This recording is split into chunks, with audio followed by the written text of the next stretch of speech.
Hi, I'm Adam Tobias, partner of Inventum Search, which is part of the Wells Tobias Recruitment Group. I'm here today with Kate Wells, Managing Director of Azur Underwriting. This is part of our ongoing series of interviews with diverse and inclusive business leaders.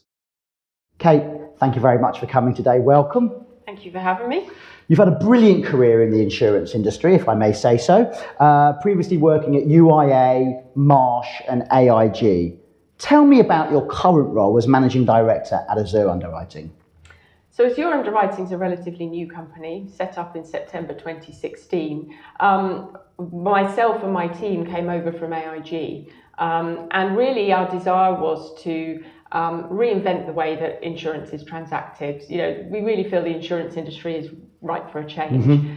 So I'm Managing Director of Private Client Group. We provide high net worth insurance solutions for private individuals, home and motor insurance.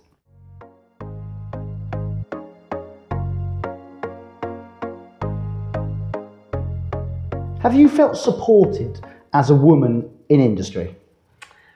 So I think I've been quite fortunate throughout my career. My first role, in the industry was with a company called UIA Insurance, and I was fortunate enough to have 2 children while I worked there. I think the thing that supported me the most was at the time they had a fairly progressive maternity policy. Sure. And that made a huge difference to me in terms of being able to have adequate time off with my family and also return back to the job that I left and then continue to be supported and progress as I had my second child. So you didn't feel that your career was stunted by having children whilst working there? No, I think that's where I was fortunate because that I was sort of, you weren't made to feel that this was a problem. You weren't made to worry about whether you would have a role to come back to. Brilliant. And they were very forward thinking in terms of the amount of time you could have off and the benefits that they gave. So it took some of that pressure away where, I didn't feel I had to make a decision about being a mum or coming back to work. I felt that I could actually do both. Brilliant. At an unusual time, I suppose, when maternity policies across the industry, and in fact across all industries, weren't fantastic at that point. They really weren't. No, I mean, I think that generally, legislation has moved on and that's a really positive thing. I think companies are recognising the value of female returners and that parenting is a joint process these days. Absolutely. For both parents, it's important that they are supported. You give back. If you've been well looked after throughout the process of your maternity, you tend to find that women returners or male returners will give back so much more. Brilliant. That loyalty element, that support they've had during that process. And you touched upon as well, mums and dads. I guess the parental role is equally split now, or certainly more equally split now. You mentioned previously that you get just as many requests from male staff as female staff for flexible working for childcare reasons. I think it is changing. I don't think it's fully equal yet, and what will it ever be? I'm not sure, but it's definitely changing. Again, I think legislation has helped to do that, and we are seeing a shift in attitudes. I think where both parents are working, there's a recognition that they need to play an equal role in that, and I think for women who want to climb the career ladder and succeed, having a partner that's supportive, having a partner that shares, the childcare is essential to that. And companies that support that, for both partners, will ultimately have better results.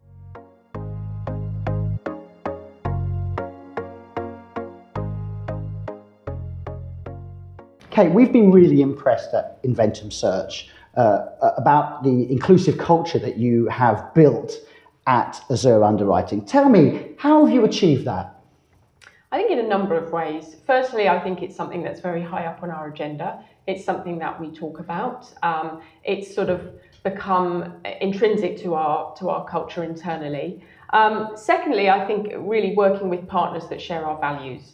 And Inventum Search has been a really key part of that. So, having a partner that shares those values and isn't paying lip service to it, but genuinely believes it themselves, means that the quality of the candidates that we've seen coming through, the interpretation of our needs, the understanding of how important inclusivity is to our business, that collectively has made a big difference for us.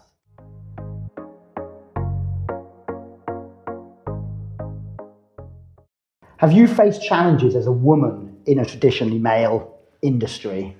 I think I've been actually quite lucky in my career. I've worked with some really inspiring people, male and female, but I think I've also had some pretty strong female leaders that I've worked for, and that has helped. So as my career developed, I've worked with more women as more women have been in the industry, not at a very senior level, but certainly at that middle management So you've level. seen some change over time in the industry? Some change over time, yes. I think the industry generally has a way to go, but I definitely sense things are changing.